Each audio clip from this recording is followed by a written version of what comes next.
is or was, and the comparison contrast. The second video, the first video was bad sportsmanship. The second one was good. If you watch that section, the dominant voice was. In a way, I guess it was bad sportsmanship. No, but so you're teaching a concept, right? Yeah.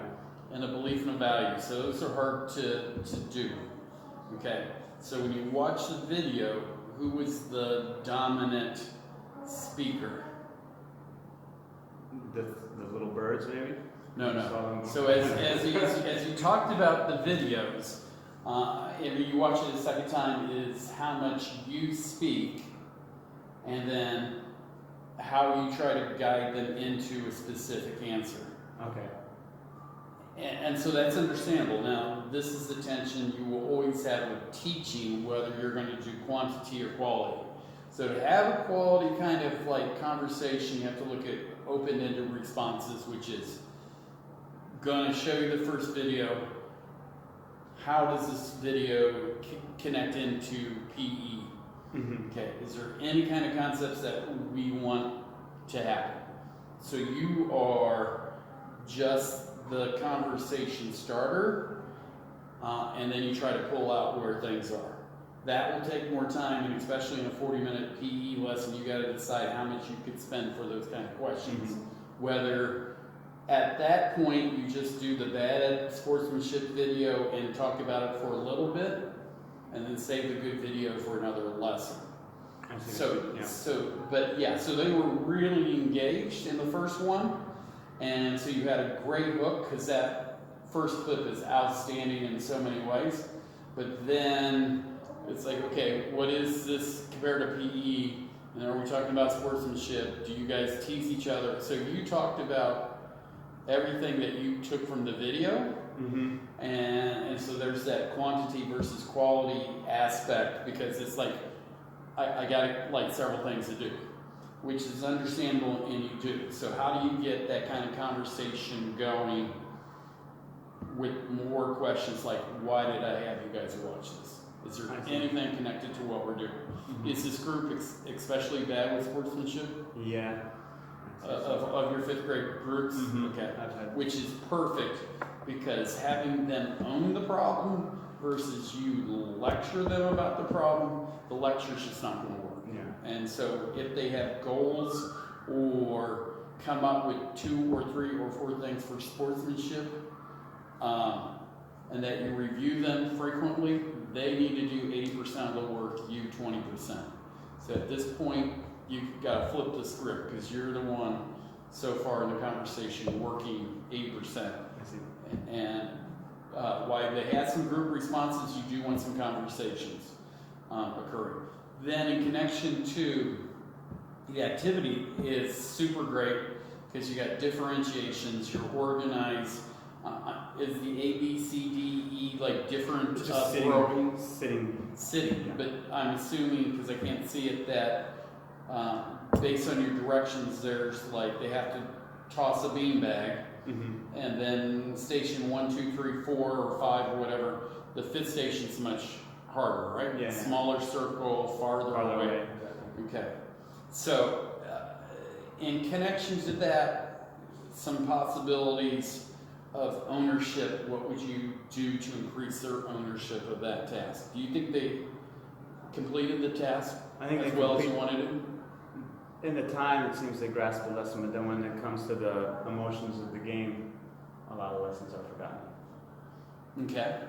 But the first activity, the tossing the beanbag, is not a game. That was more of an assessment, and I kind of gathered that. Because we've been working on stuff like that, so it was more working on form. Okay. So, I love the bridging of the activities. Mm-hmm. We're going? We're good? Yeah, so you have this activity. Mm-hmm. Did they all have to do underhand toss? Yeah, exactly. Did you tell them to do underhand toss? In this particular one, yes. I wanted to just see the underhand toss. would they know the difference between the pros and cons of overhand versus pros and cons of underhand? Yeah, in the next video we watched, I kind of asked them that. Okay. So, a bridge activity there would be if, so you want to increase their ownership of the activity and their ownership of the learning. Okay, so I'm trying to ask open-ended questions, which is tough because I'm asking you to do that. So I'm trying to ask, is there a way that you could increase their ownership for their own learning with the underhand task? So we're just looking at this section. By asking what the importance is, basically. Okay. Meaning? Why do you think underhand is more important than overhand in certain ways, and when do you think the opposite occurs? Questions like that? Yeah, so it could be that wherever you set the targets, that if one's like 10 feet, then 20, 30, that you could then evaluate where they make the switch. Because it's one thing to say what underhand is, but it would be interesting if that middle section was right at the cusp. Because I'm assuming you can only do so far underhand, and you have to shift overhand. Exactly. And then the big aha for that toss, at least for me, is what?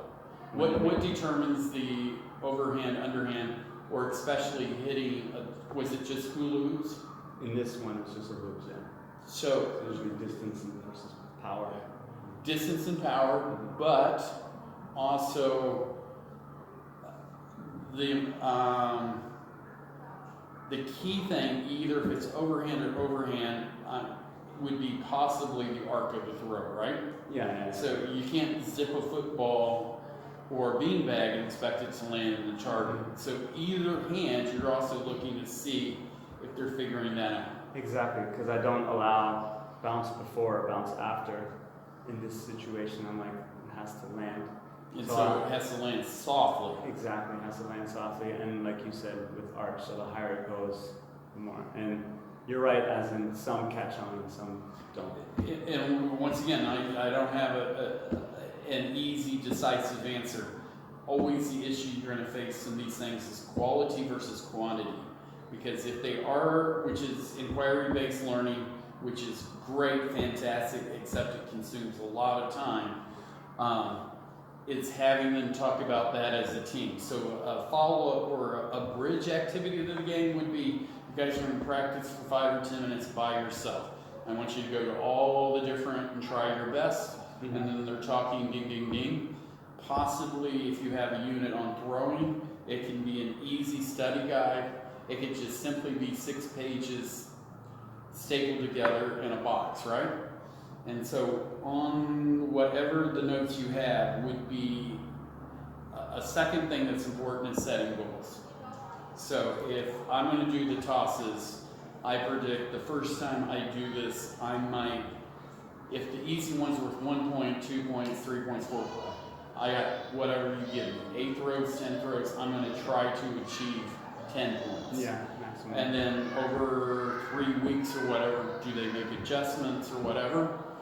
And then a second possibility is structure play. So you always, as a PE person, have to figure out the structured play. So it's either you're in a mode, most PE, this is not Francis by the way, most PE teachers either have a very basic drill, like warm-ups or whatever, and then they immediately go into a game situation where your poor athletes never have a bridge or a scaffold activity. Are you with me? Yeah, I know what you mean. So that there's a supported environment so they can improve their skills. Because they're just playing game after game. Your weak ones are weak. Or your less successful athletes are that. So you could have this chart of setting goals, which is good, and then they do that. Then you could be put into teams of 3 or 4, and they can say, how many points do we want to achieve? Yeah. And then there's the discussion, like, even if you're like the best thrower in the group, we might not want you shooting for 5 scores. Because you can have 5 beanbags and miss all. You might be going for 25 points, but you also stand a good chance of getting 0. Yeah. And then the beauty of that is then their strategy, right? So if you have a team of 4 and you put them together based on their ability, then they have to discuss if they're going to, what's their batting order. They're going to put their best thrower first or their last. Mm-hmm. And if you have 4 teams, then first they try to achieve their own goal, which is an activity. As a group of 4, we're striving to get 35 points. Second follow-up activity is a competition, and then it's like the discussion like batting order, how do we help each other out? We got a weak thrower, what advice do we have for him or her? Do we want him or her just to do the easy thing to see if they get 4 out of 5 points? Mm-hmm. So that slows the games down, because when you go to a game, natural athletes are like good readers or good mathematicians. They have an intuitive sense on how to do things. Yeah. It could be a brand new game, but you're good athletes trying to figure out some of those more important concepts like spacing, throwing, locations on the court or inside the game. So everything, I love the lesson, and as I give advice, all I have is the ability to have a little bit more slow think than you, because I get to start and stop the video and you can't do that in lesson. But to just kind of give you some like moments like, yeah, that's a possibility. I swear, I don't have an answer. I would struggle just as much as you about the whole, do I want to do 1 or 2 good things or extended quality things, or do I want to get 4 in? And sometimes you need to do that because you don't want them sitting on the gym floor for PE for 40 minutes talking. Sorry, any questions for me? No, I mean, I feel like you gave me good advice, quality versus quantity, which probably is the biggest debate of every single class. Also adding the whole diet, health, nutrition thing, which also, I think that's the biggest debate for me, quality versus quantity on amount of game time versus amount of sit-down time versus amount of inquiry-based question discussion time. So. Okay. I look forward to the next one, and thank you very much.